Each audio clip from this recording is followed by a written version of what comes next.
We are live. What's up, everybody? Welcome to another edition of your Impact Attack. It is I, Colin Wysong, 1/3 of the VBC here to introduce everybody, to bring you into the show, to reel you in here for the free-for view over at channelattitude.com and over at the Hamin Media Group YouTube channel. If you're one of the ones lucky enough to catch us live, we got a few people in the chat, Vet. We'll give them shout outs here in just a second. We're putting over Channel Attitude. It's the free for view. We got about 15, maybe 12 minutes after Ray puts all the 15-minute long promo package in. We might have 30 seconds here for you guys before we cut off on the affiliate Podbean channel at the Hamin Media Group Podbean.com channel. What's up, Liz, in the chat? Canada Spaceman, Buckshot Kid, waiting now. We're live in 3 places tonight. At Hamin Media Group YouTube channel. We're live over at the Ridiculously Random Podcast YouTube channel. And we're also live at twitch.tv/the Ridiculously Random Pod, where you can watch us on Twitch. Now, Buckshot Kid saying he doesn't see us on Twitch. So I'll have to double check that. That's fine, though, because you're seeing us live on YouTube, Buckshot Kid. You are not on the wrong side of the street, as those that are listening on Channel Attitude will find out that Mickie James was on the wrong side of the street. Or Tasha Steelz is the wrong side of the street. I think that's what she was trying to put over. Or either way, you guys won't get to listen to this unless you're on channelattitude.com, because this is the free for view. And boy, do we have a match for you for the free for view here to start the show. Who's we? I'm patiently waiting to be introduced. Well, we'll get there. We'll get there. Okay. Is that part of the paid thing? You have to find out who I am by signing up for Channel Attitude. No, I'm just a disembodied voice for now. They hear the impatient dulcet tones, and they see the hazy camera. They know who it is. Vet. I'm trying to go like 15 minutes without introducing anyone. Let's see if we can just do free for view without introducing the V in the VBC. That is the Vet. Vet. He's a Rip Rogers guy. I'm Big Ray. I'm Big Ray. Vet. Does it sound like Goofy? Oh, gosh. Oh, I'm Big Ray. Gosh. Yup. Hi everyone. I'm the Vet. All right. Please don't sue us, Disney. We're not getting sued by Disney with our terrible, goofy impressions. And joined, as always, each and every week, the B in the VBC. He's sexy. He moves in slow motion. He's raiding your dungeons everyone each and every night. World of Warcraft. They doing. Tom does have a job, ladies and gentlemen. Yeah. Too bad Caleb couldn't figure that out. I mean, Caleb with a K, my bad. Yeah. Come on. How are we supposed to know which Caleb you mean? Which Caleb? Yeah, Caleb with a C, Caleb with a K. Well, as I kind of spoiled there at the top of the show, we've got a match for you guys here on the free for view, as we're 4 minutes in here, so maybe we got a little time, because we're going to talk the Ring of Honor World Title match that was defended on this episode of the Impact Wrestling. It's Jonathan Gresham versus Bert Maclin in a Ring of Honor's rules style match, which I enjoyed. I enjoyed the rope breaks and the amount of closed fists that you can throw. You know, you get one, because the second one you get disqualified. One's all you need. You know, as you can tell in the UFC, sometimes one punch is all you need, and you just got to hit a guy right in the right area. But Bert Maclin did not do that to Jonathan Gresham, but they told a great story Vet. And I like, let me tell you what I liked about this match first before you give us your your 6-time Ring of Honor Digital Media Championship winning self. I liked that with the playing off of the rope breaks.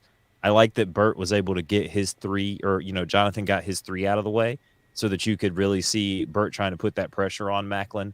And then at the end of the match, the way that they ended the match with the figure 4 leg lock, and I thought the two guys were going to climb up the ropes, locked their legs locked in a figure 4, as like Jonathan was putting more pressure on climbing up the ropes, then Bert would like climb up the ropes to like release the pressure.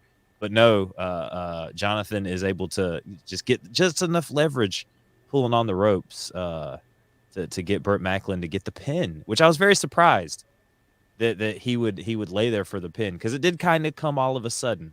It wasn't like necessarily set up where, I thought he was going to tap, and then there he's getting the pin there. Vet, let's get your professional opinion on this match. Oh, well, specifically about that point with the figure 4 pin, I kind of agree with you that it came out of nowhere. It's like the way they did the finish was a little bit weird, because it's like every time that Gresham climbed up a set of ropes, like he's basically doing pull-ups to pull himself up the ropes, and then he'll get like a 2 count, and then he climb up to the next rope, and they count, and he kicks out. He gets his shoulder up, but then when he climbs up to the 3rd rope, he doesn't get his shoulder up, even though just a couple seconds ago he was fine to get his shoulder up. So that was just a little bit like, But, perhaps the pain from the figure 4 just drained all the energy of his body and he couldn't move anymore. I guess this is what they're trying to tell us, right? So that was a little bit weird, but it was fine. And I did like the match, because as you were explaining the rules, the set of rules that they have, which a lot of them are just like old-fashioned professional wrestling rules that get largely ignored by referees now, but they're always like, you're not supposed to have any closed fist punches or things like that, and the three rope escapes was what was Colin, you're the MMA enthusiast. What was that promotion that did that Minoru Suzuki may have competed in? Oh, Pancrase? Was it Pancrase that had the 3? It might have been, because it wasn't Pride. It had to have been. Was Pancrase. It Rings? Did Rings do it? Could have been Rings. Maybe Rings. I wasn't really into watching Rings. Yeah. So yeah, a lot of that stuff was in the infancy of the internet, so it was kind of hard to see. But yeah, so like doing things like that, you're allowed to tell a story within the match that already has a story. You can tell stories within stories, and it gives you more to play with and more to work with if you have a set of rules that it's important to be adhered to. I think that going forward for Ring of Honor, I've said before, that's what they've got to do. Those are the pure rules. You know what I mean? Like they have a pure rules championship in Ring of Honor, and those are basically the rule set for the pure rules.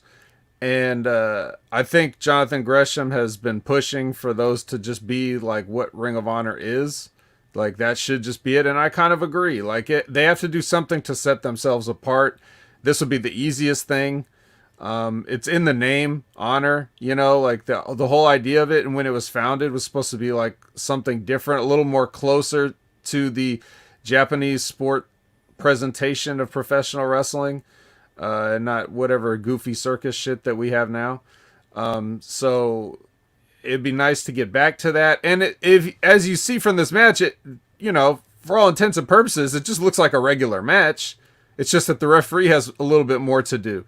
And the wrestlers have a couple more options of things that they can do within the match. But it's not like, you have to do just grappling on the ground all the time. It makes it sound like, for the people that are detractors of this style, it makes it sound like they're just doing amateur wrestling in a pro wrestling ring, which is really not the case. So even in a match like this, even the handshake can be a story, right? Because he didn't want to do it. And then And Gresham kept going back to him, like, even though he declined the code of honor at the start, Gresham kept giving him second, third, fourth chances to, you want to shake my hand? You want to shake my hand? Then he beats him and he's like, you want to shake my hand? You know, so it's like, even the handshake is a story. If you're a talented enough professional in there. So I like this, and I like to see more of it, and I think that's the direction that Ring of Honor has to go whenever they start their reboot. Brandon, what about you? I definitely agree. I mean, you got so many like promotions now that are kind of like vying for that like spot underneath AEW right now, and having your own identity is definitely going to set you apart from everybody else, because everybody's kind of doing the same thing right now, trying to emulate AEW or WWE. Mm-hmm. As far as the match itself goes, I mean, I did enjoy like the way I like how those rules and the way the rope breaks work. It just adds another layer and gives you another option and toy to play with in building stories and adding a new psychology in the match. And I thought that it played really well. They did a pretty decent job with it. Maclin's been stepping up in the ring, especially like depending on who's in the ring with it, in my opinion, at least. And I think with the pin and the way again, I think it was because I think when you got to the third rope, I think it was for like the extra leverage and having that height on him. Yeah, but that's bullshit. You ain't got no extra leverage because all he's got to do is move his shoulder. But I see, I get what you're saying. One thing we didn't see, Vet, that we normally get in figure 4 leg lock things, he didn't really roll it over to try to reverse it. You didn't see those guys like rolling back and forth with Maclin trying to reverse it. You get that a lot of times when guys put each other in the figure 4. You'll see them kind of roll where the guy will reverse it and go the other way, which we didn't see this. I'm kind of surprised. You know, we didn't see Maclin turn the tables and give Gresham maybe that slight chance of, oh my God, is he going to reverse this and actually get Gresham in this figure 4? Well, that's just another reason why Bert Maclin sucks. He didn't do the reversal. But I wanted real quick, I want to comment on what Javi said about Gresham having Terminus with the rules and stuff. Yeah, he's got a promotion called Terminus, but how many times is he going to run that promotion? It's not going to be like that many things. So this is just like a little side thing for him. And he's kind of like an advocate of bringing rules back to wrestling so that, importantly, heels can break them and cheat and get heat. Because guys don't even really get heat that much anymore. They're afraid to, they just go with old cliche ways of doing it, or they just try to be cool heels. And you know, it's like he had a point, I believe it was when he was on Talk Is Jericho, and he was making the point of and he's not the first person to make this point, but just because it's pertinent to what we're talking about, he would say that if you watch if you go to a wrestling show just to go to a wrestling show and you've never seen the people before, and how are you supposed to identify who's the person that you're supposed to cheer for and who's the person that you're supposed to hate if everybody's just running out there and doing topes and stuff just regardless? So this is a way to identify exactly who you're supposed to get behind. Because if you just go in there and kick everybody's ass or whatever, even if you're supposed to be a heel, well, what's not to like? You just kicked everybody's ass. You're awesome. I should like this person, right? So the rules thing gives people something else to identify their character. That is true. And ladies and gentlemen, if you want to find out what t-shirt that I am wearing, you're going to have to go to channelattitude.com, where I will reveal what vintage pro wrestling t-shirt that I have on. This has been the Free for View. And over at the Hamin Media Group YouTube channel. Enjoy the back-end promotions that Big Ray will put on at the back end of this, if he hasn't already cut us off, and we're already live for the paid version on channelattitude.com. Welcome, everyone. Welcome. You made it through the Free for View. We are live with the real show. This is the real deal. Holyfield Impact Attack here. This is the premium. It's so premium. We're going to talk about that match again when we get to it. I'm going to interview. I'm going to introduce you to start it off at the top of the show instead of waiting another 10 minutes to get here. I am live here with the Vet each and every week. Vet. Wait a minute now. Hold on. Colin, I don't know if you know how this works. It's not two separate things, actually. They just continue the regular show on there. You don't have to do another introduction in the middle of the show. Are you sure? Are you sure? Because we're live on channelattitude.com. Yeah, right now we're not on. We switched over. It's like Channel Sunday Attitude night has Heat. no live.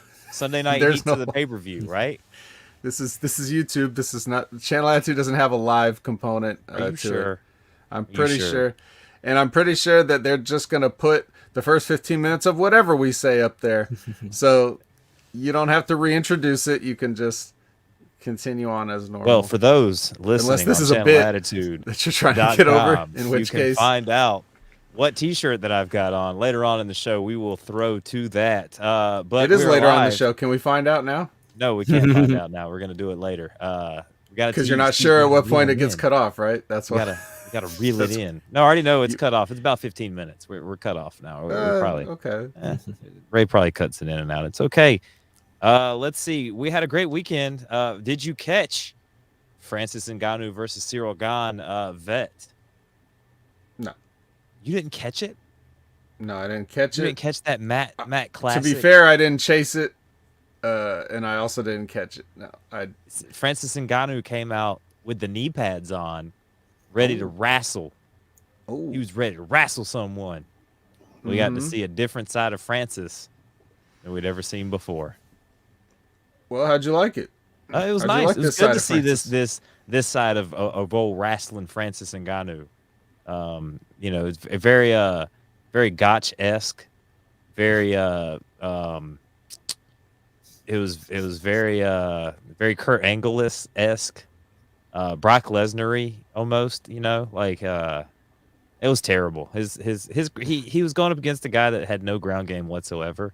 It's Cyril Gane, who it was a very poor performance on Ngannou's part, but he made it through and he won by decision, which is his first win by decision. He's never won a decision before. I heard he was hobbled going into this. Yeah, he had busted his knee up, which is why they also said he was probably wearing the knee pads to kind of help keep his knee intact. I see. Well, was in your professional opinion, was this a real match or was this one of those work matches? It's probably one of those work matches, vet, because so in the last round, Cyril Gane has the upper hand. He's on top, in top position. Then he I don't know if he thought that he was a lot of people thought that it was 2-2 going into that last round, vet, right? And whoever was going to be on top, whoever was going to put it all on the line here in this last round was going to be the one that won it, right? And Cyril Gane's on top. He's got top position. Oh, no, he's got Ngannou down on his back. And the guy goes for a leg lock in top position. Gives up top position to go for a leg lock, which he kind of had it, but he was going for like a heel hook. And then he tried to transition into like a knee bar. But by that time, Ngannou's knee was kind of past the pivot point that you need to execute the move. And he was able to get back on top and pretty much finish the fight on top. All right. Did Cyril Gane look like he had gained any striking power since last time? No. Okay. No striking power gains there. And then we also had Deiveson Figueiredo versus Moreno, as Moreno won the second meeting between the two after they had a draw to become the first Mexican-born UFC champion. And take that, Cain Velasquez, or as Goldberg likes to call him, Cain Velasquez. He loses in a 5-round decision of a barn burner of a fight. Vet, this was a really, really good fight. Moreno loses his title. Deiveson Figueiredo gets the title back with Henry Cejudo was in his corner. Did you know that Deiveson Figueiredo had paired up with the triple champ, Henry Cejudo? I think he retired a little prematurely because he clearly still wants to be involved with this somehow. Maybe he was going to come out. Maybe if Figueiredo had lost, he was going to come out and it would have been a Mexican-born champion versus American Mexican-born champion. Cejudo's coming to get his title back. Well, did anybody actually get a finish on this card? Yeah, in the first matches, there were some good finishes, some good fights. Like the undercard was pretty good to go check out. The two championship fights. I mean, they were all Impact fights. Like high, like you were up there for these fights because like the lighter weight guys, they went for it all 5 rounds. Even the other fights that they had, there was another fight that started it off. Those guys went toe to toe. Like it was a very high action, high voltage. The undercard is real, as we know. Yeah, we know the undercard's real. I can't Did you see Big Ray on Monday Locker Room talking about this UFC and saying like all the fights were good? He's like, the undercard was good, the prelims were good. I was like, Big Ray didn't watch no prelims. Get the fuck out of here. He didn't even watch the main card. Prelims were good. There were some finishes, some people putting it all on the line. As always, that's what we want to see. We want to see people putting it all on the line. We don't get that in the fake world of wrestling. And well, unless you're Mickie James. Hardcore country. Yeah, they put it all on the line for nothing in wrestling. I heard that there was a GCW show over the weekend too. We won't talk about that. People weren't a fan of. Some people weren't a fan of. No. Well, anything else that either of you gentlemen want to talk about before we hop into talking about Bert Maclin and Jonathan Gresham again? Actually, I've been watching some like 99 WWF, and guess I'm watching the Sunday Night Heats. And we already did the Sunday Night Heat portion of the show. That was the free for view. And I am pretty sure if you go back and watch if from February or like late January '99, I'm pretty sure they were building to a Bear Twink angle with Too Much and the Harris Brothers. A Bear Twink angle? Definitely check that out. Because there was at one point where they were writing where Too Much was writing bitch, and they had pink helmets on, and like Scott Taylor was like doing the rub the bald head thing. That sounds like something that's up your alley, Vet. You should check that out. It's not up my alley, but if you heard Scott Taylor talking to Jericho recently, he told a story about that. And, really? I gotta check that out. I think it was punishment for Brian Christopher not wanting to do something. I forget what it was. Oh, they wanted to. Oh, I remember what it was. Yeah, they were going to be the original Billy and Chuck. Vince McMahon wanted them to get married. Like they wanted Too Cool to get married, or Too Much, or what? Too Much, wow. I guess they were at that time. Mm-hmm. He wanted them to get married on the air, and Brian Christopher refused. So that's what they ended up. That was their the DOA thing was punishment for Brian Christopher refusing. So petty. But breaking news. I don't mean to interrupt, guys. Breaking news. Veer is still coming to Raw. Thank you, Liz. Thank you, Liz, for that update on Veer. Sorry, guys. He'll get there one of these days. Send Hook. I mean Veer. Yes, send Veer. He's already was sent. Everybody just seems to have forgotten. He's still on his way. He was sent back to developmental. Oh man, he got sent. He just hasn't arrived yet. Yeah, he'll, he's going to come in riding a great Kali.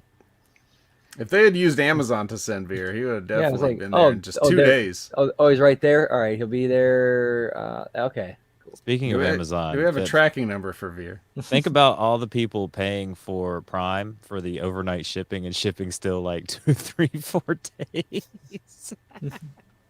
Amazon's just raking in that extra $9.99 there for the 1 day shipping.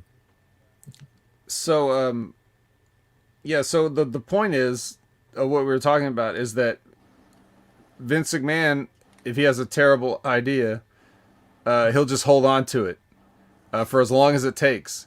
Because you said 99, right?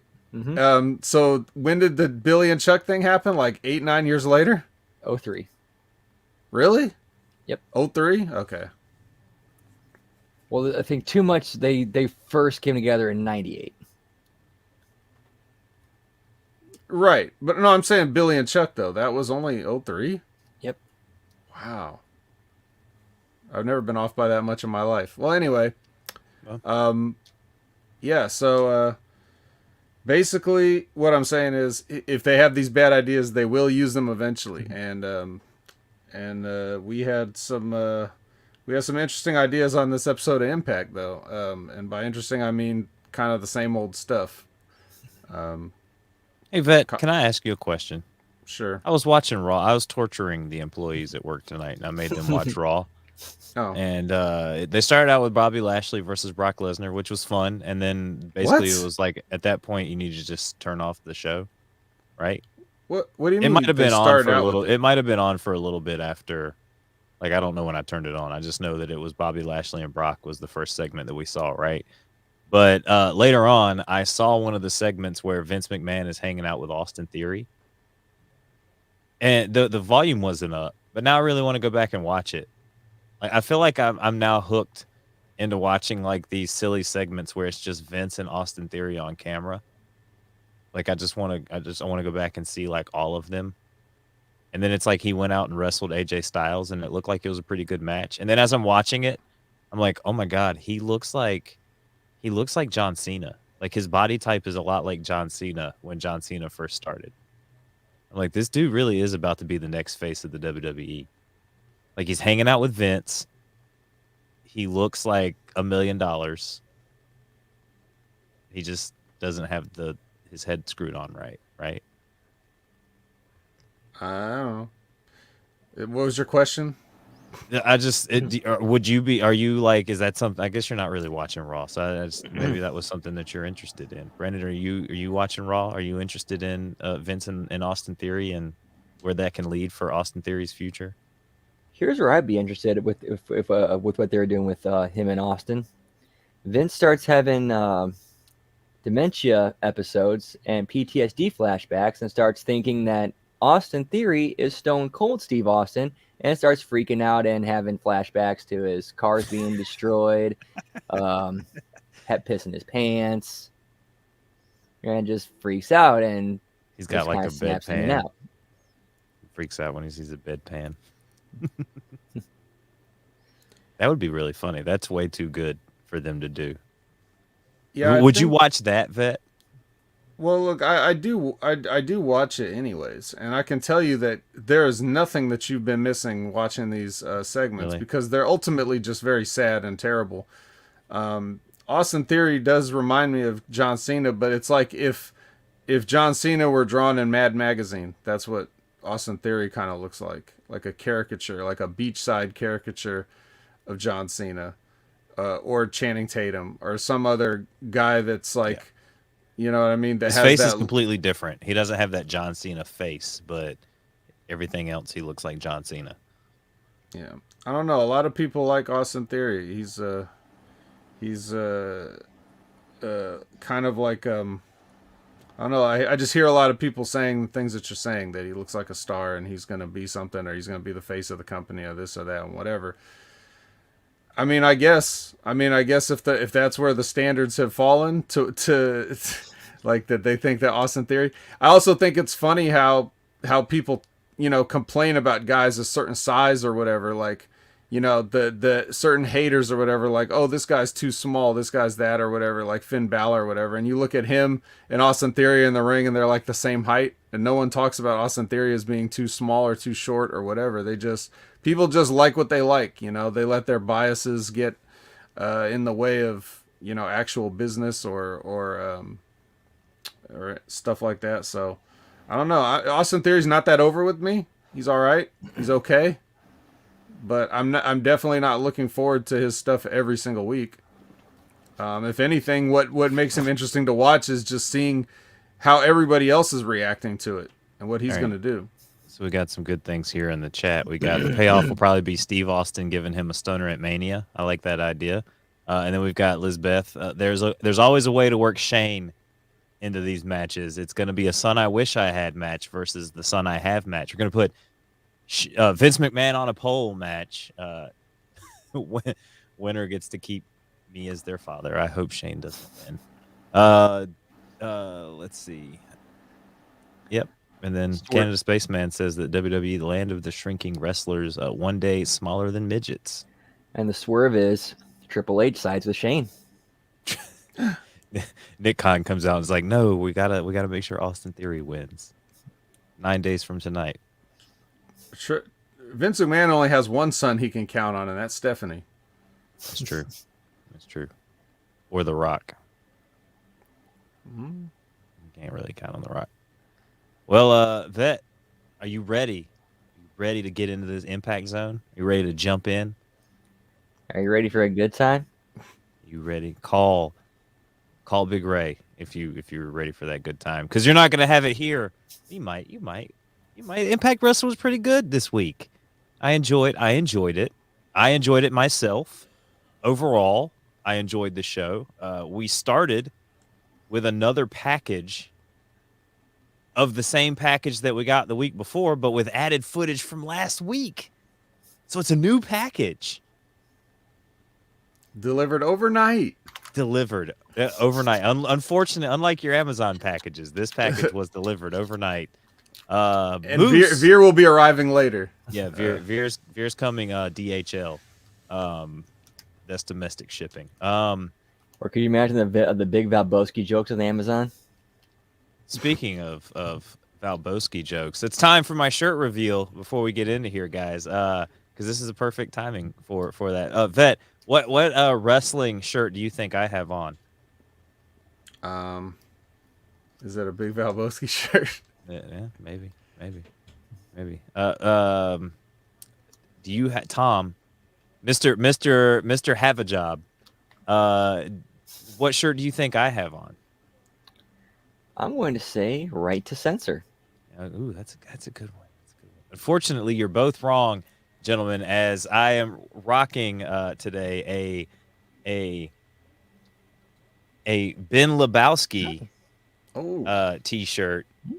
It says you are entering a world of pain. Ya Allah, ladies and gentlemen. I wish I had an A Show shirt. I would wear an A Show shirt every show. Every show. Yep, and Allah is just Arabic for God, so it's all good. Yes. Colin is backwards. I am backwards. If you look down there, like underneath yourself, that A is right there where your chest would be if you weren't cut off by your box. So you kind of are wearing a A shirt. He's pointing the gun right at you, Vet. You behave. What? You behave, Vet. What did I do? I don't know. You know what you did. You know what you did.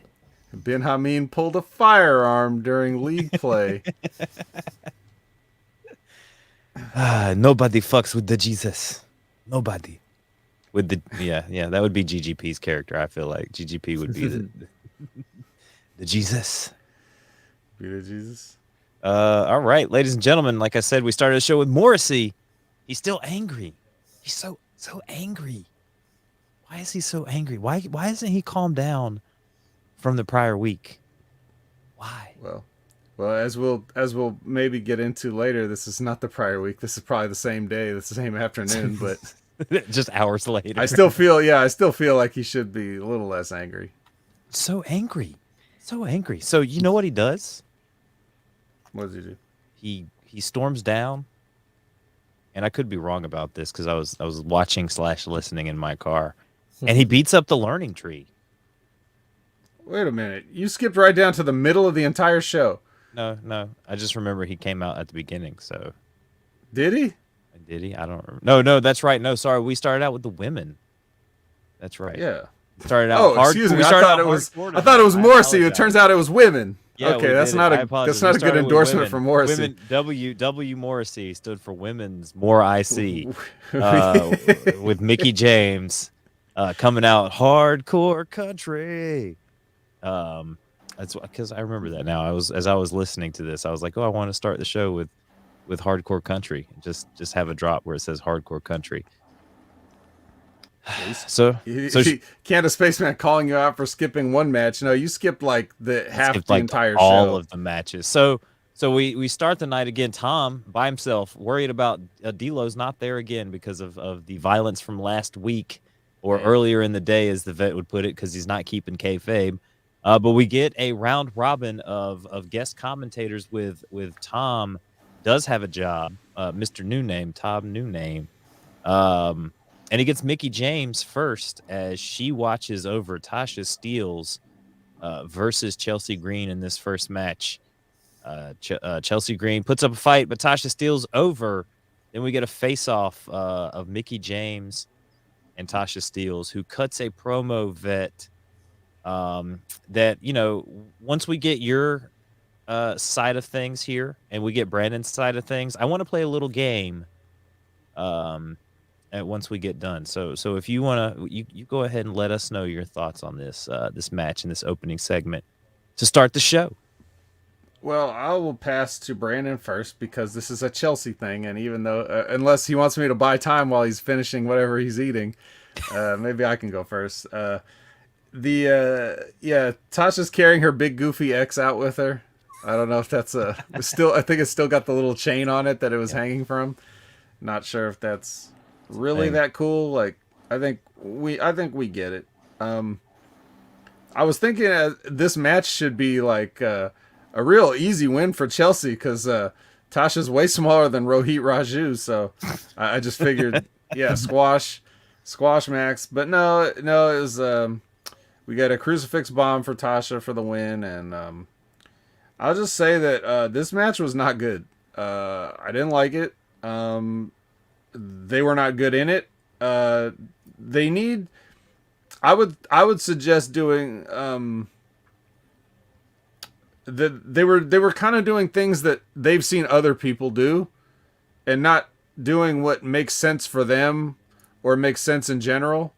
It's just like, oh, I seen this spot, I'm gonna do it. I'm gonna roll through a crossbody because I saw Ricky Steamboat do that once or something. Like there's no reason for that kind of stuff in this match. They should have just figured out something a little more that made sense for them and their character or whatever. So because they didn't really pull it off, it looked very sloppy. But yeah, that's all I would say for this. Did not enjoy it. Was not good. I mean, I'm sure Brandon will tell you that Chelsea looked amazing. I'm not going to dispute that, but I'll let him take over. Yeah, and that's probably about the only real positive highlight of the match was Chelsea and her, great looking outfit tonight. I do kind of like the physics of involved in Tasha's finisher. It does kind of work a little bit because it's going from the top down, which is kind of how you'd want to do it a little bit, and kind of putting the weight on. I mean, it could work depending on how it's sold and bumped. It's kind of requires a little bit of that too. I did like Steelz' promo. Did you feel there's some times we're pointing there? It kind of felt like she was pulling some of her own personal truths in there a little bit. So it felt like something that she has said before in a real situation. So some of it definitely felt like it was came in from a real place. Oh, the timing on that kick from Evans was bad. That was bad. And I did like that line in there about when Mickie said Tasha must be mad about not getting booked at NWA. She took that shot at Nick. Mm-hmm. And it was also nice to see the babyface that got beat down get involved instead of just going to the back and acting like it didn't happen. Well, that's one of the things that I wanted to mention because I kind of forgot, but you brought it up.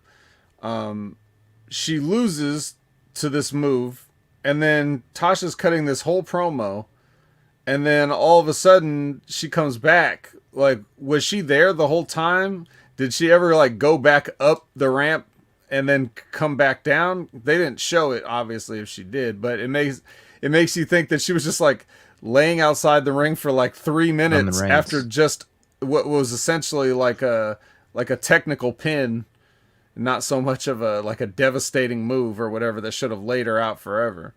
So I thought that was kind of weird, but did you see that or?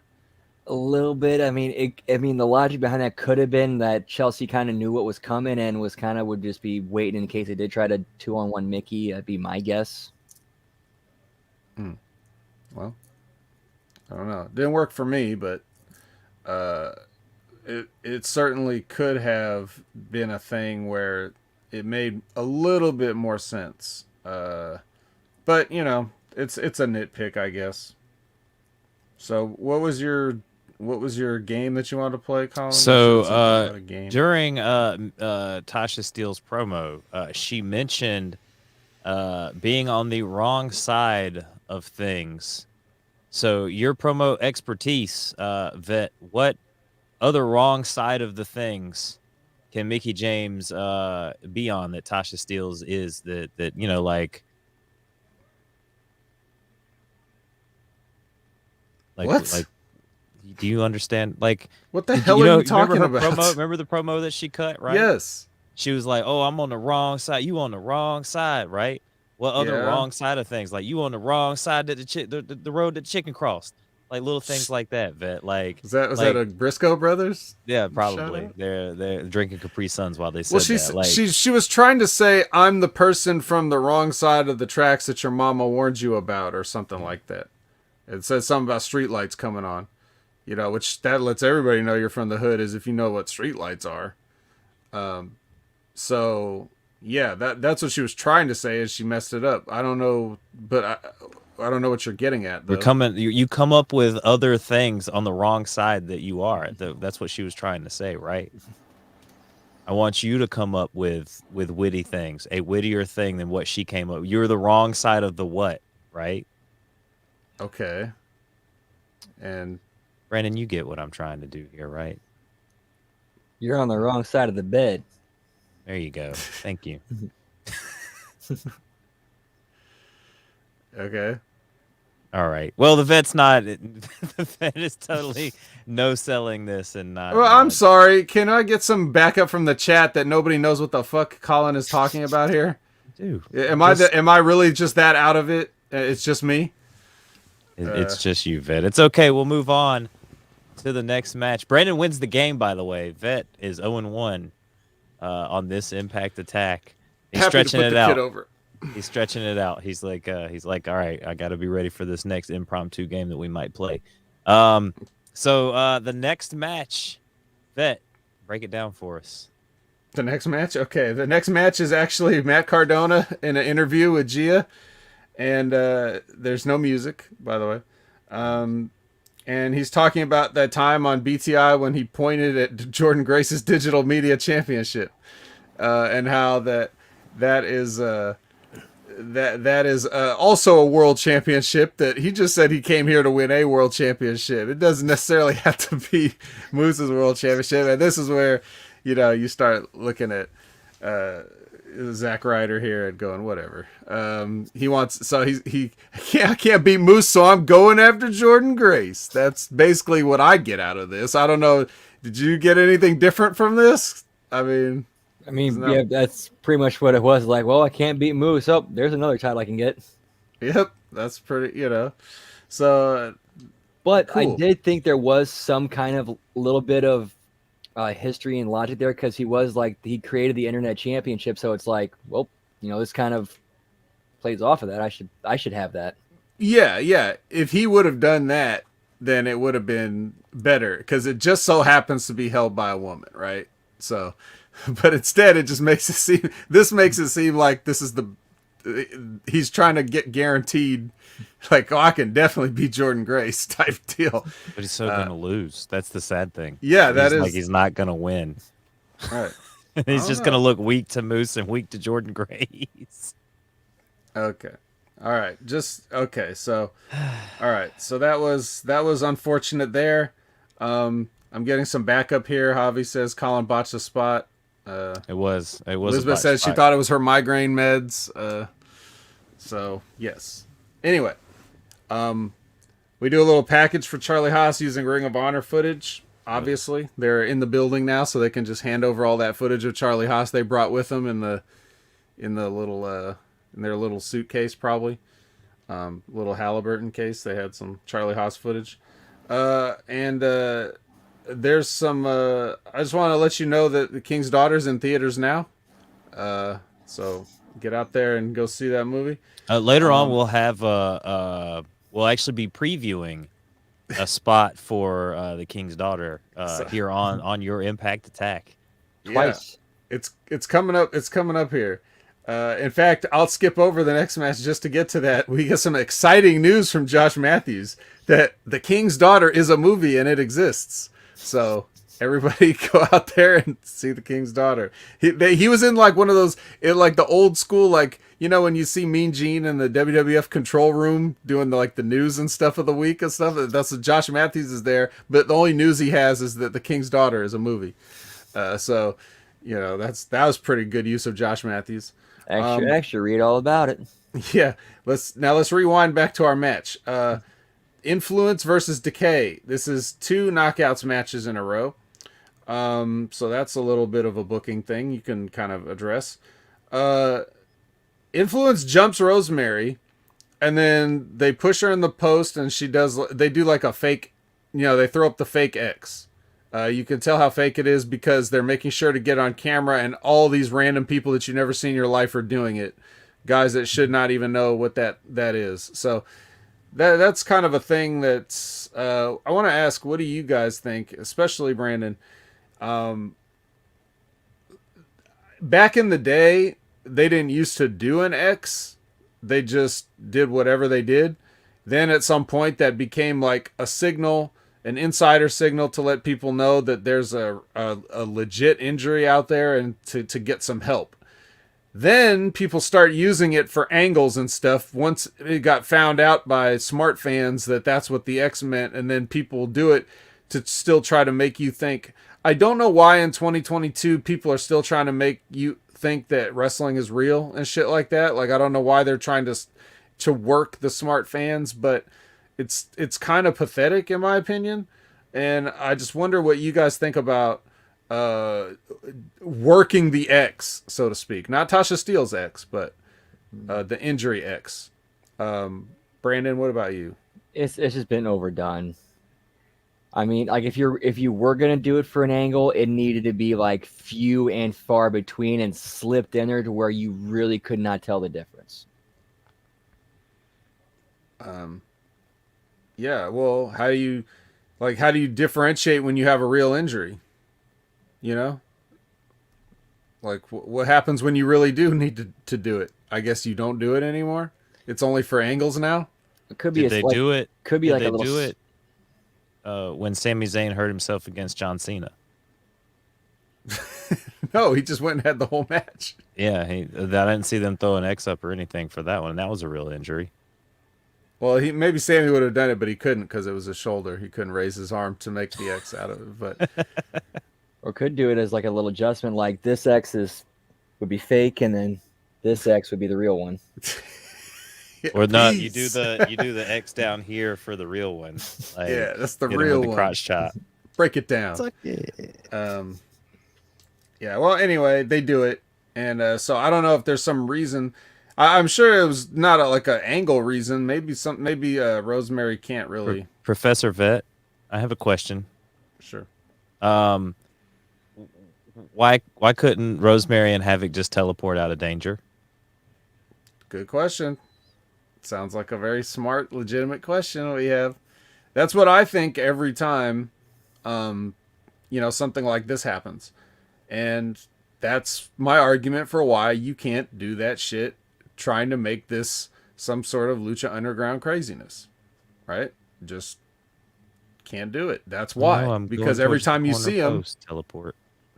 Huh? Oh no, I'm going towards the corner post. Teleport. Yeah. Boop. Yeah. Anytime you're getting pinned, boop. You know, like, well, yeah, it doesn't make sense. Maybe she lost her powers. I don't know. Because I saw, whatever it was, maybe last week or whatever, when there was somebody getting interviewed and they just walked up instead of popping in. Like, that's when you should have known something was wrong. Rosemary's hurt. She can't teleport. She just walked into an interview. It's terrible. She needs a break. Yeah, I don't know what's going on with her. I don't have the inside information. So Havoc goes it alone. Doesn't work out for her. Influence beats her up. And then the Inspiration sends in a video talking shit. So what'd you guys think? Brandon, go ahead. Yeah, so I thought for a little bit there, like they're kind of turning Influence babyface to go against Inspiration. Of course, after this, that's definitely not happening. And then my thing came from that thing that Caleb said during this match where he said to Tom, "Have a job." He said, "I have a job," unlike some people, saying that to Tom, who is clearly having a job working, doing commentary, sitting right next to him.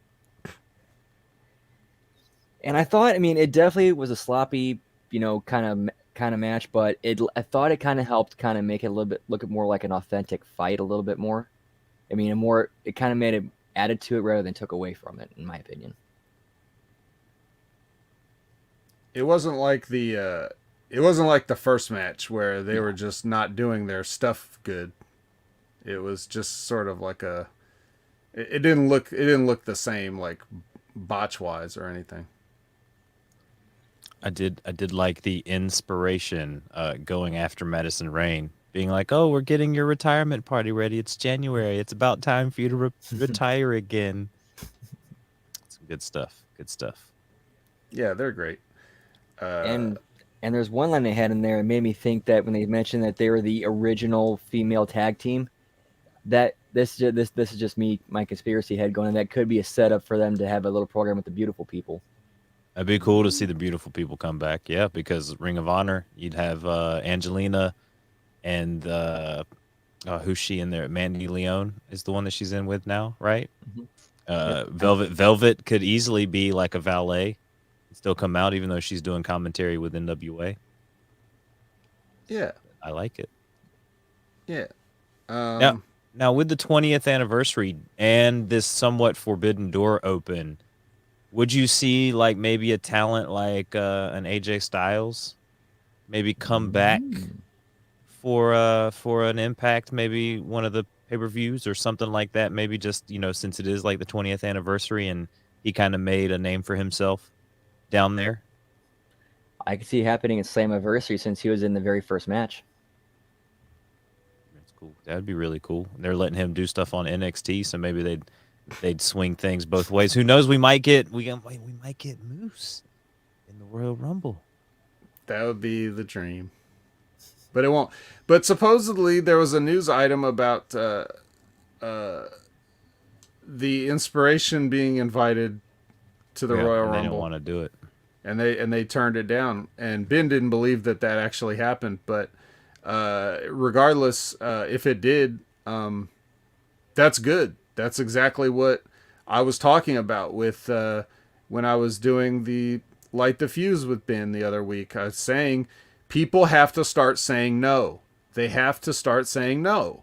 Why would they say yes? They were just there. It's not like a thing with like Summer Rae and Kelly and stuff where they go do their own thing and get invited back for a little payday or whatever. Dude, you just had these women under contract, and the way you treated them, for whatever reason that you treated them that way, and then they're just going to come right back like months later, not even years, months later, they're going to come back and just to show up in the Royal Rumble for what? Just to get thrown out for what? Why? Yeah, you get money for it, but some things are more important than money, Eventually, you're not going to be able to just buy everybody if there's other legitimate places to make a living. You don't have to be like, that's the only thing that they have to offer, is the money. And if the company keeps tanking on purpose like it does, then they're not even going to be able to offer that realistically. So eventually that's not going to be the destination. Eventually people are going to be not looking at that as like the one dream place to go and work, because let's face it, 20 years ago, that was the only choice. And a lot of these people 20 years later are just at the age where they're getting into wrestling, right? So now that they see what's happening to the WWE, and then they look at these other places where you can make a decent living doing what you're doing, there's no reason to go to the WWE. And especially not if you were just there and just get released. So yeah, I can see that. Why would you want to go back? Especially if they know you as the Iconics. You were just there and you're trying to be the Inspiration. Mm-hmm. They're going to call you the Iconics. You haven't even had a chance to set your new character, new personality, and be the inspiration. Like Mickie, we know Mickie James is Mickie James because she's been out of the WWE for so long. So for her to come back, even after the trash bag incident, is still a big thing, especially because of the career that she had. But for somebody like them to bring back like a Toni Storm or like a Mercedes Martinez or any one of these other ladies, yeah, like why would I want to go back? Like why are you asking me? You literally had me on roster a month ago, and now you want me to come back for the Royal Rumble? You should have thought about that. You should have cut us as we were getting thrown out of the Royal Rumble. Like as people are getting thrown out, Sean Ross Sapp is live tweeting, all right, now we're finding out that Toni Storm has been cut at number 29. All right, and Mercedes Martinez is cut at number 30. Like, just that's how they should have done. As you have for your tag team champions, some makeshift women's tag team of Queen Zelina and Carmella, just randomly with the face mask. Carmella with the face mask. So Richard Jefferson, here. Hey man, Rip Hamilton. Right, yeah, right here. We will end up getting. Hey man, that's not cool. I got kids, I got bills to pay. I need this. Can I be on the Royal Rumble, Vince?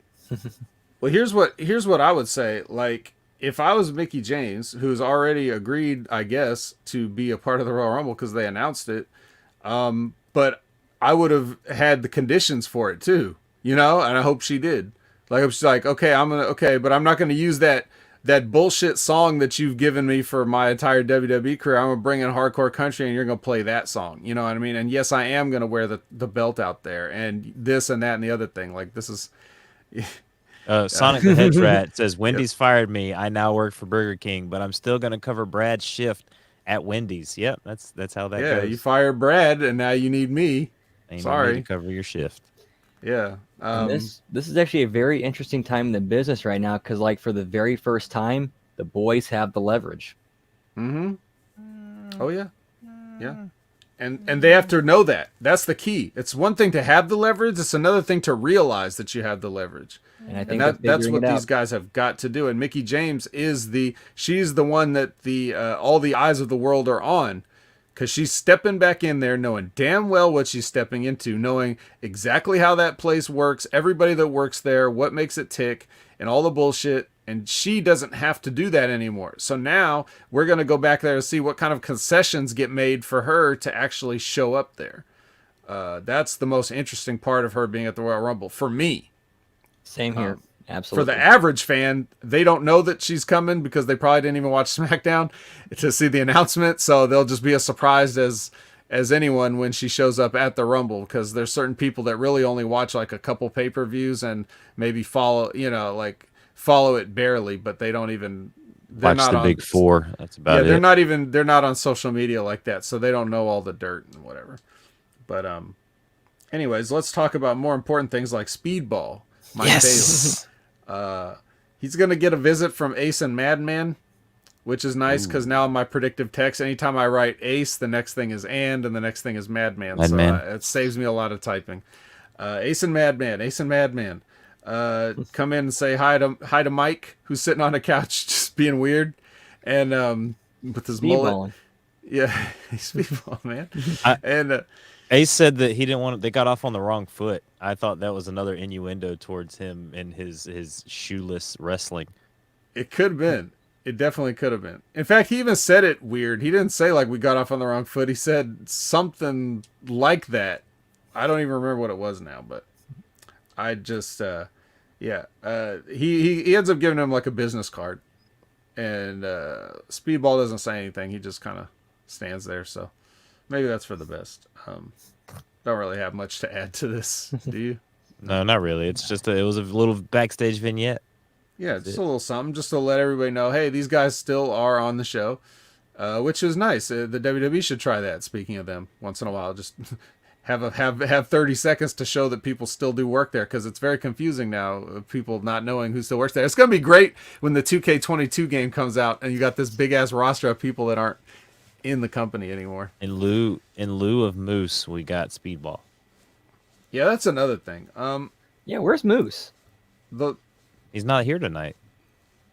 The learning tree comes out. And I was thinking this, I don't know why I haven't mentioned it, but just seeing them as a tag team, the Learning Tree, that name doesn't really make sense if it's just the students, does it? We are the Learning Tree.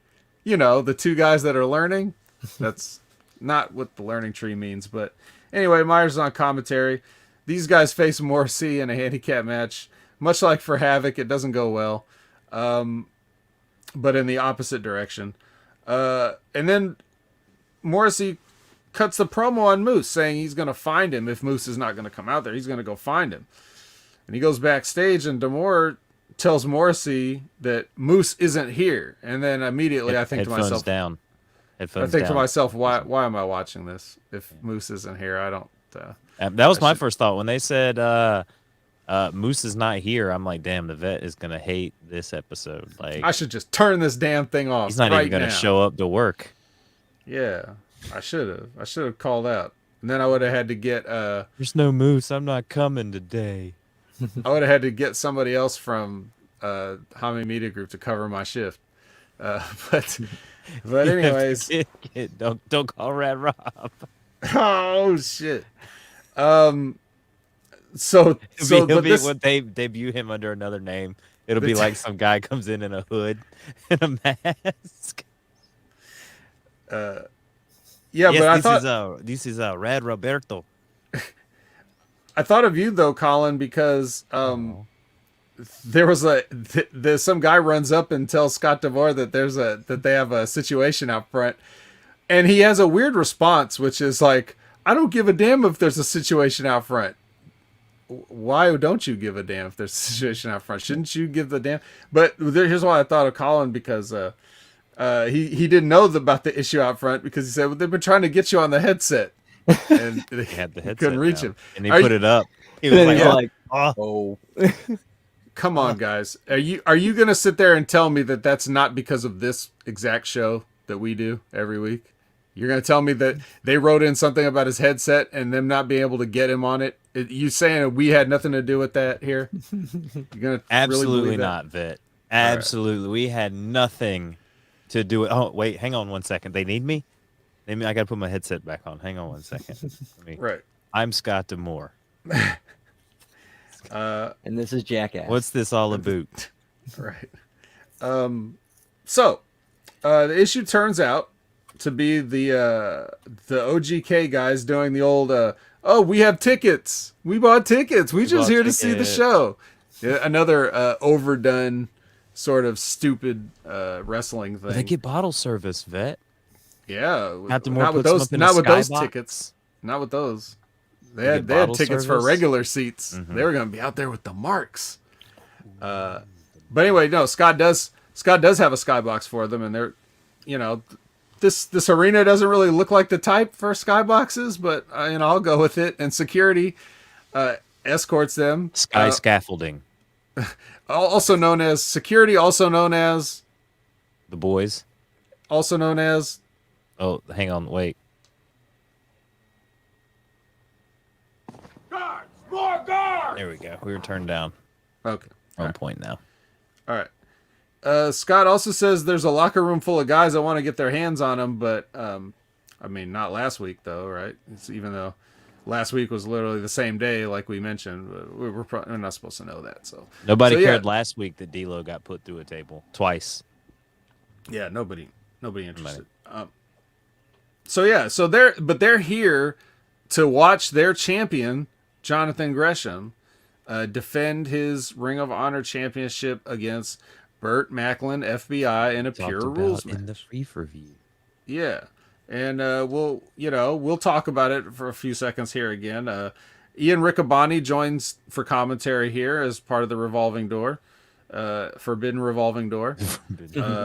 And there is a balcony of some sort that these guys get to stand on. Doesn't look skybox-ish though. I'm not gonna lie. It definitely does not look like there's any bottle service. But we discussed the match earlier.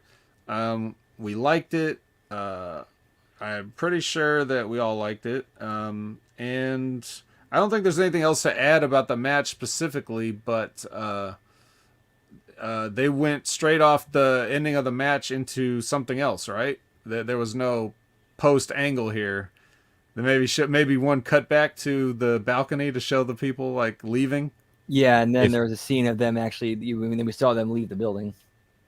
That was later.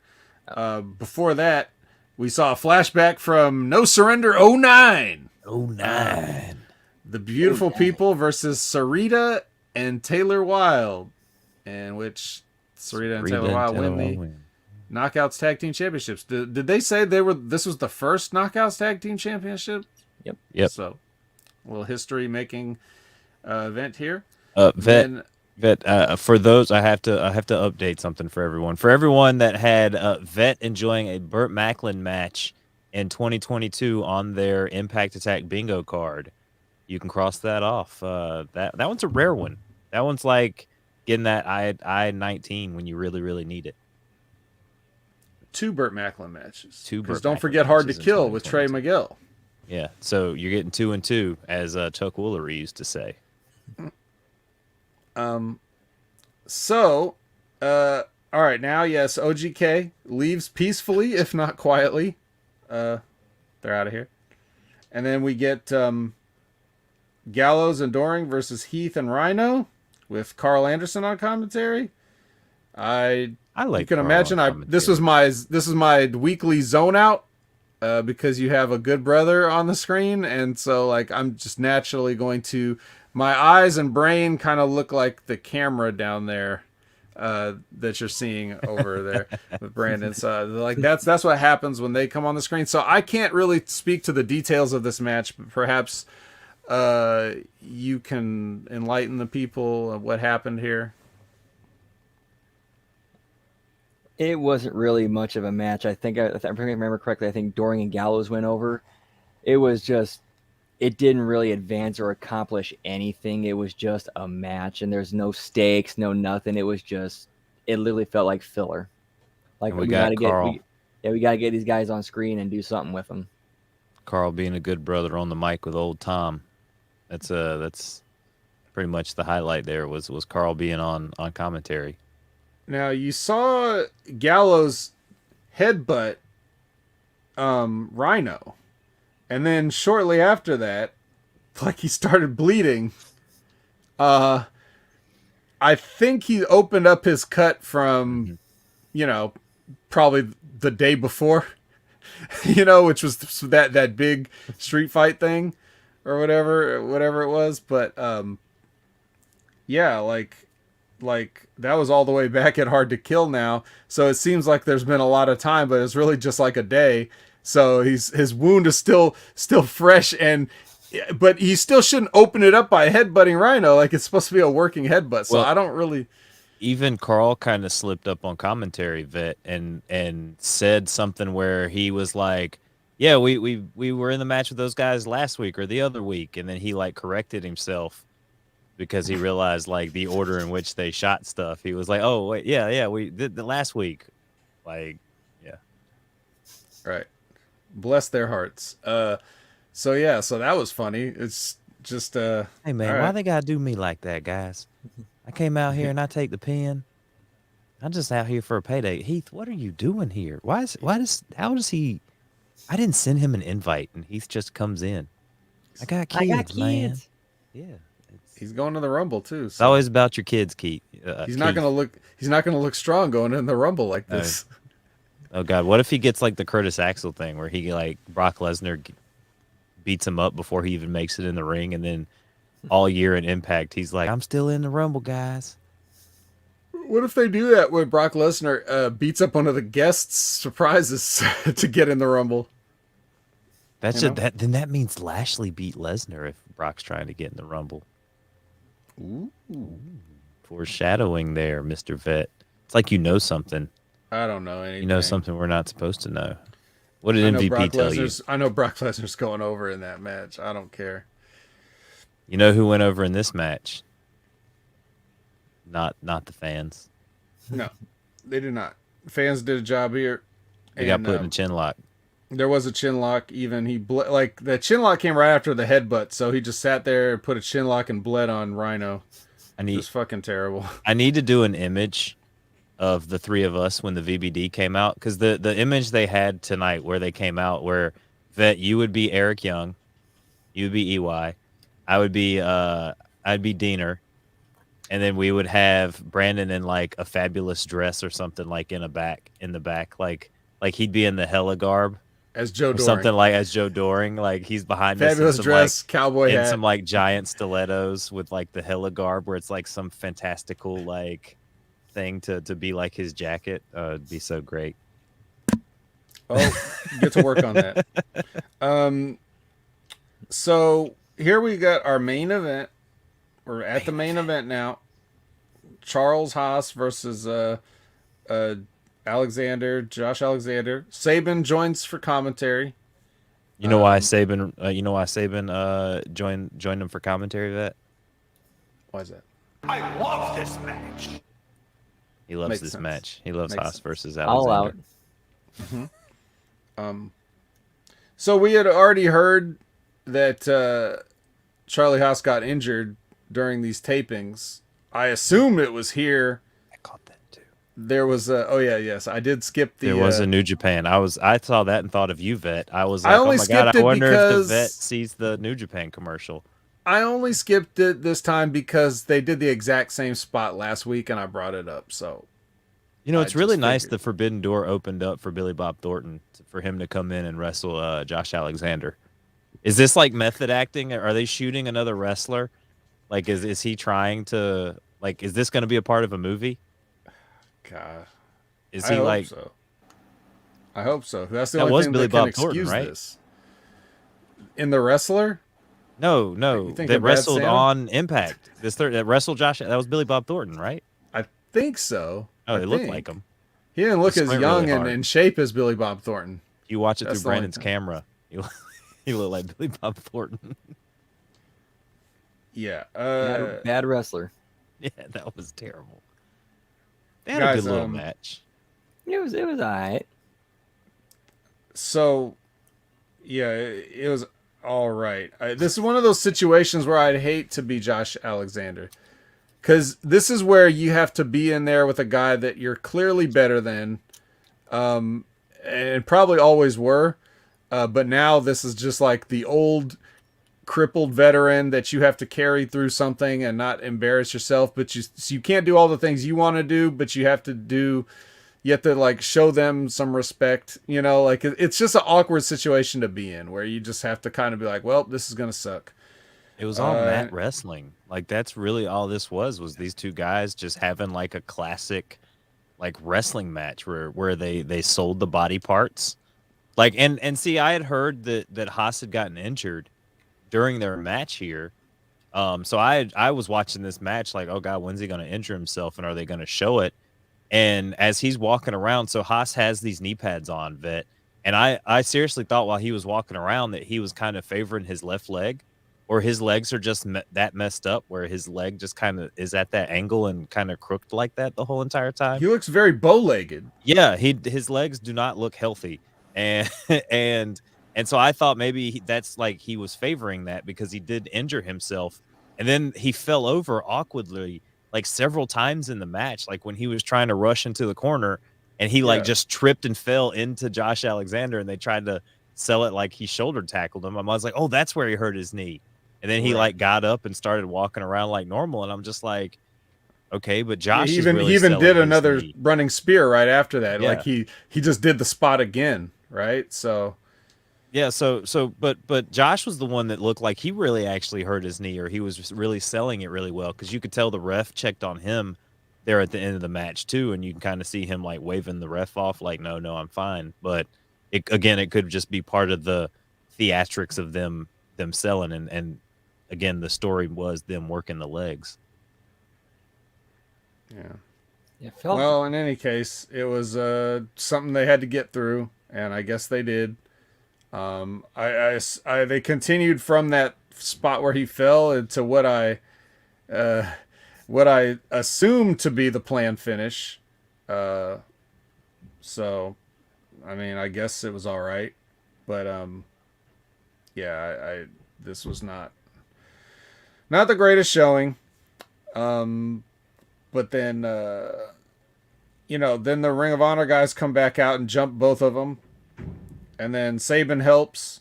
And then Swamak runs out. And then Heath and Rhino run out. Mac, more Mac. Yeah. Well, instead of guards, more guards. Where were the guards? And Eddie. Eddie comes out finally. Not exactly a whole locker room. Mostly just the guys that fight Violent by Design. But no one else really cared to help. And then the Ring of Honor team goes back up to their little balcony, and Maria says things have changed, and this is Honor No More. So Honor No More, I guess, is what we have to call these people now. Which HNM is it's not a sexy acronym, but doesn't really roll off the tongue to say HNM. But okay, all right, that's what we got. So thoughts on this, Brandon?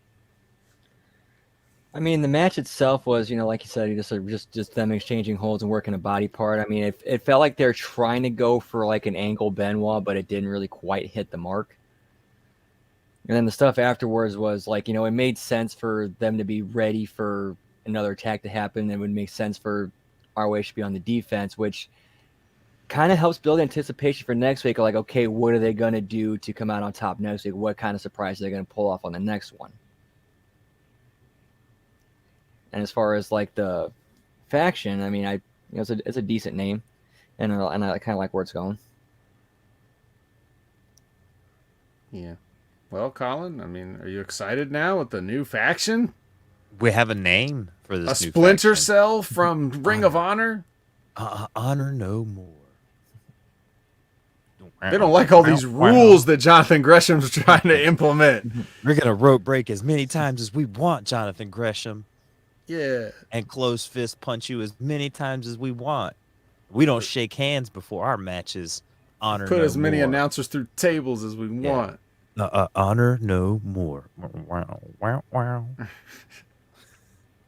No. Honor No More.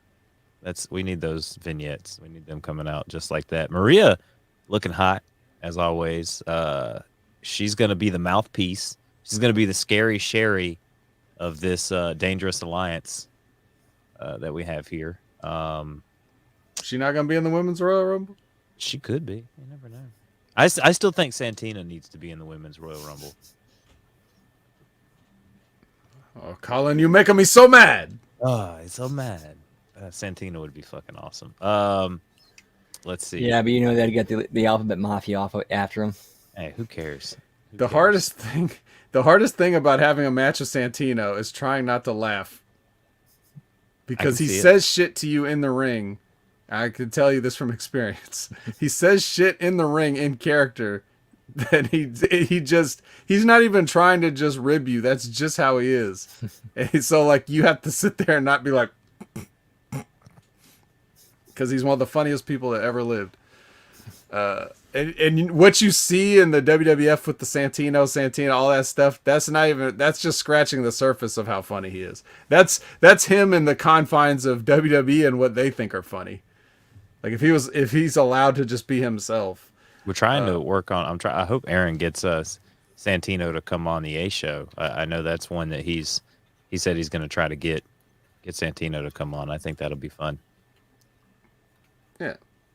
Tell him the vet says he has to, or else. Send him a text message. Be like, hey, you should do the A show. Hit up Aaron. Hit up Aaron in April. Get on the show. Yeah.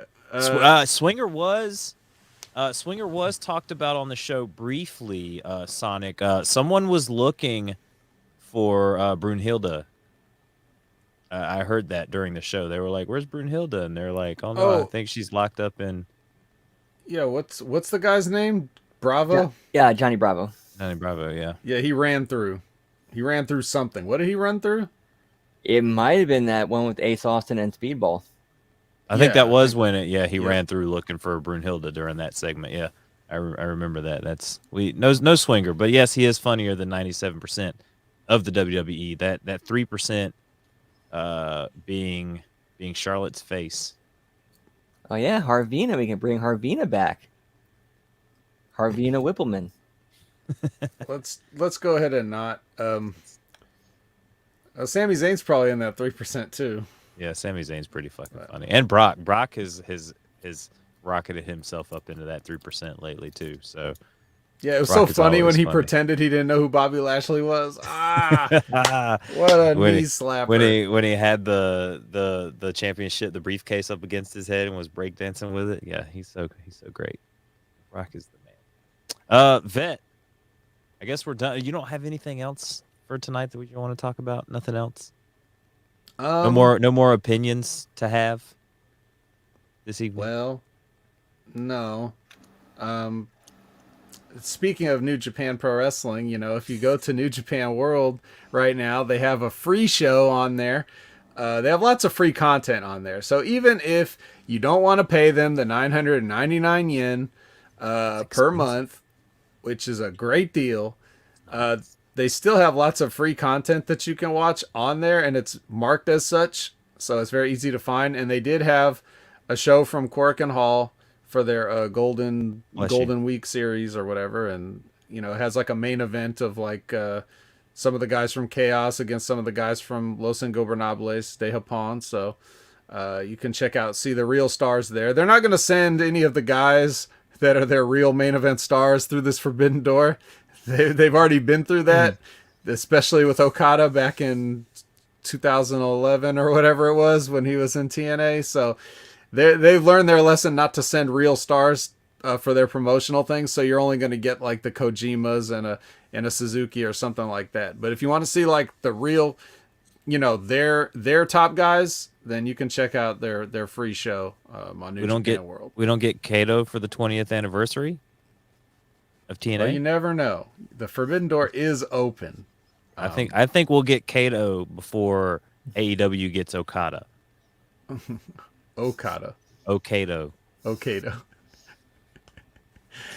Our own Stevie Richards holds a pinfall victory over the great Kazuchika Okada from an Explosion episode randomly one year. I have to check that out. He's one of the few people. Stevie Richards is one of like 10 people on the planet that can say they pinned Okada. He lives forever in our hearts and minds. This is the man. See, I love Stevie Richards so much because like Stevie's such a wrestling treasure. Because like people just neglect the fact that this man, even on the ECW DVD, like has his own section. Like I got one of those ECW collection DVDs when they first started coming out with the ECW stuff. There's literally like a whole section of the DVD just for Stevie Richards. Like this, and ECW is one of those promotions that's like in high regards, and then what he did in the WWE and ECW went on to do in TNA, like Stevie Richards is the fucking man. It's not just Tommy Dreamer and Shane Douglas and Sabu and shit like that. Stevie was there doing shit with Raven and the Flock and the BWO. Like Stevie quietly had an amazing wrestling career. He worked in every company, and he carved out his own little space in every company, doing different things. Maybe not as much in WCW, but it's still like, but if you count the Ravens Flock thing as that, and then you count the BWO from ECW, and then you look at Right to Censor from the WWF, like he had a big part in each of those major companies, and you know what I mean? Like everybody knows who he is. Yeah. Like you can ask people that watch wrestling, they all remember Stevie Richards. He's not like even though, maybe people treat him like a footnote, he's a lot more than a footnote. He was a big part of it. So like, and you won't really hear him talking himself up because he's not that kind of a guy, but we'll be happy to do it for him. He really does deserve the title of legend, in my opinion, just because like, even if he's not everybody's favorite wrestler, everybody knows who Stevie Richards was. Yeah. Everybody. Yeah, it's kind of a shame he doesn't get the love on the indie scene nowadays that he should, all because of the Church of Satan.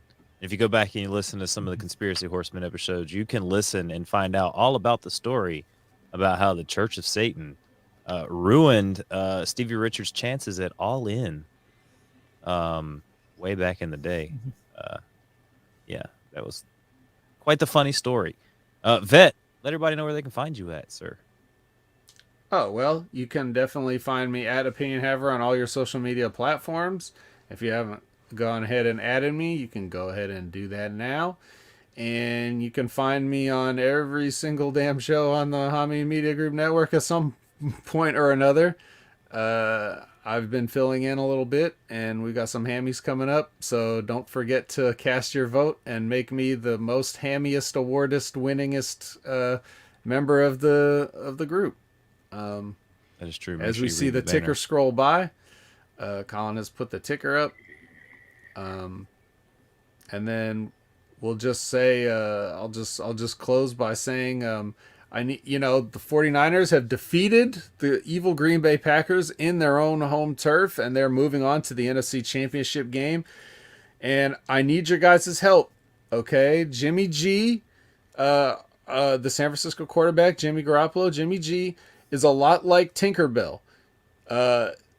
You need to believe in him for the magic to work. Okay, so I need you all out there to believe in Jimmy, and we can make miracles happen. We can beat the LA Rams and go to another Super Bowl, in which we'll probably get stomped into the ground by either Patrick Mahomes and the Chiefs or, those other guys. Patrick Mahomes is the Rufio to Jimmy Garoppolo's Peter Pan in this hook reference that we're making here with all of this Tinkerbell. Yeah, Sin Hook. Also Sin Hook. Rufio. Also, yes. Also, so give your Jimmy G.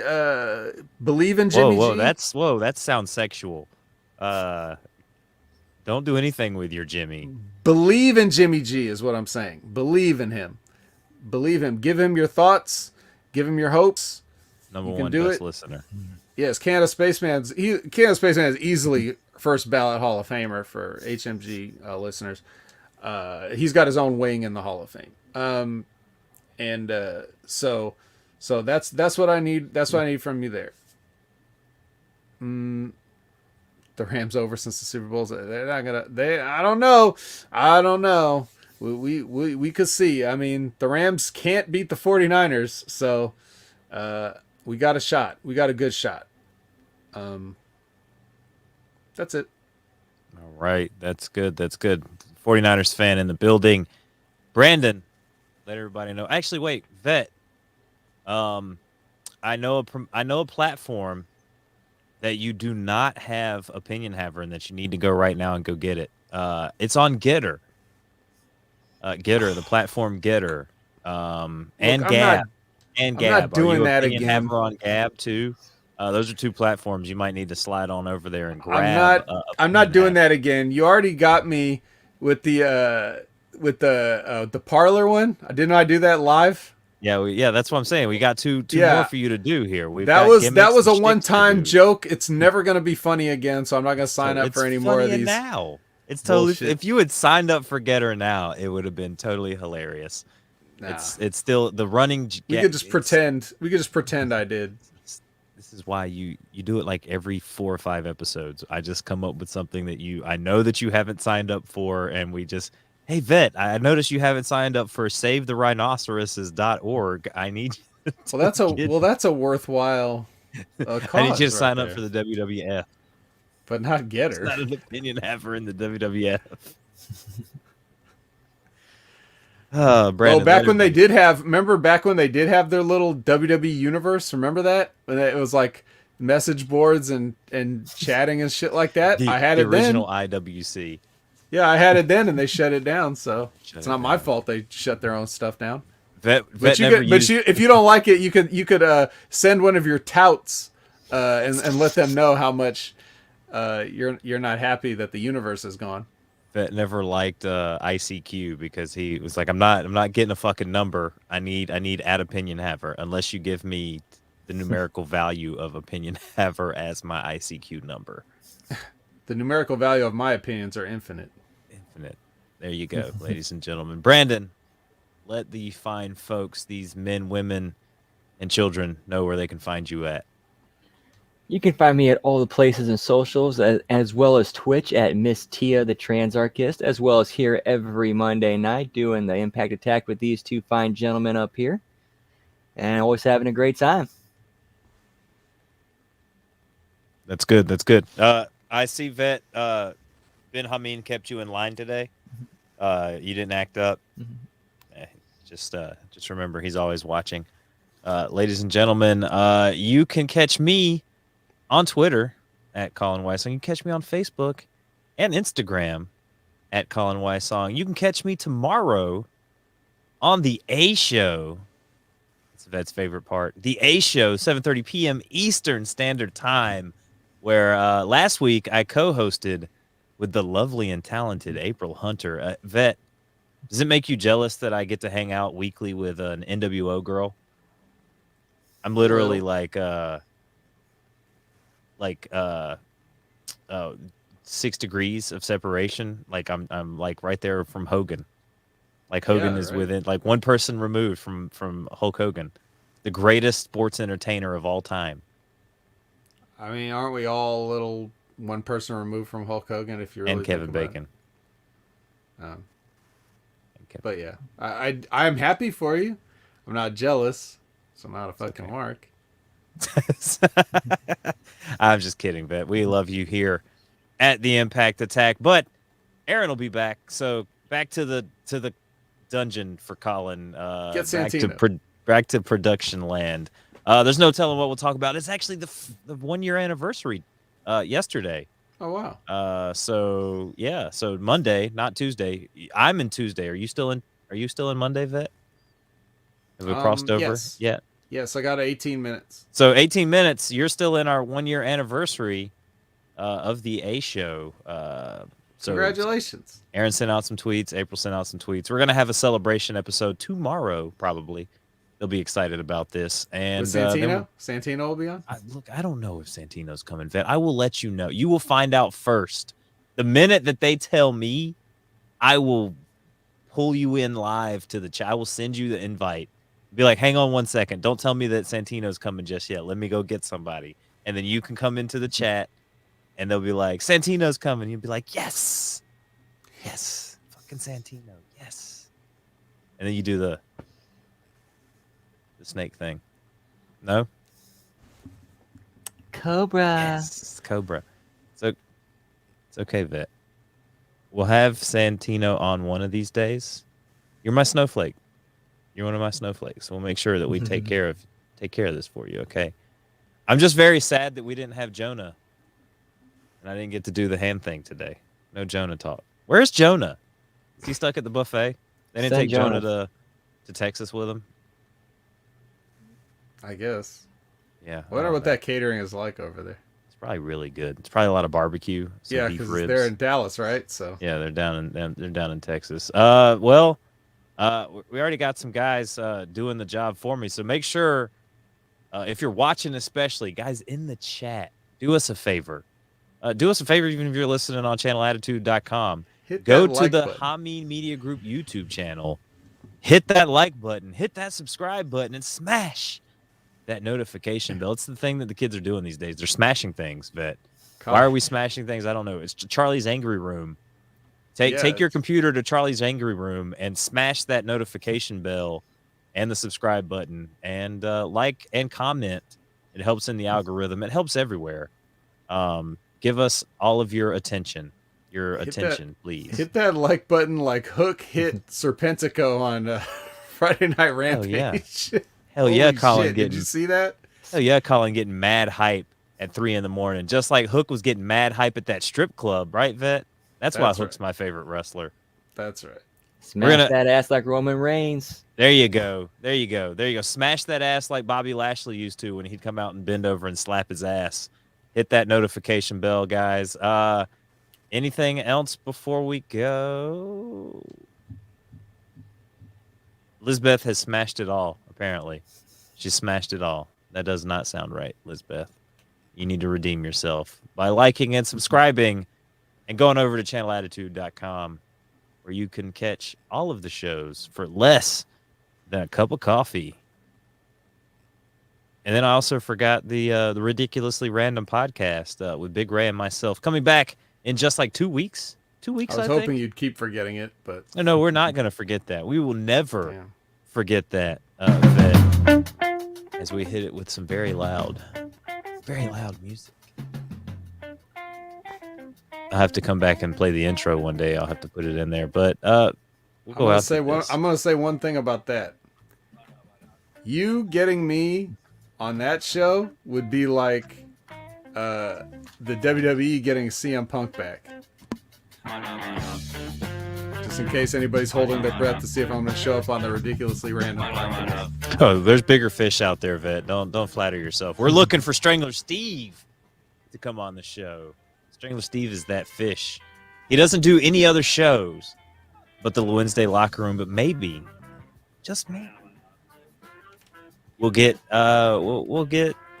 Strangler Steve to come on. Now, you will come on if we talk like Godzilla. We did a Godzilla episode once. I can reel you in with the Godzilla talk. I know I can. You and Ray share a lot of things in common with the Godzilla stuff there. Come on, Vet. You know you would be down for some Godzilla talk. Ray's never seen a Godzilla movie in his life. Wow. You'd have to come and discuss that over at twitch.tv/the ridiculously random podcast. That's right, ladies and gentlemen. We will catch you next week here at the Hamin Media Group YouTube channel, as well as channelattitude.com. Like I said, for as little as $5, you can get all these great shows, as well as the free for view. We have fun at the free for view, don't we, guys? Tons of fun. Tons and tons of fun. That's right. That's right. Wrap this shit up. We are for the Vet and for Brandon. I'm Colin Wysong. We will see you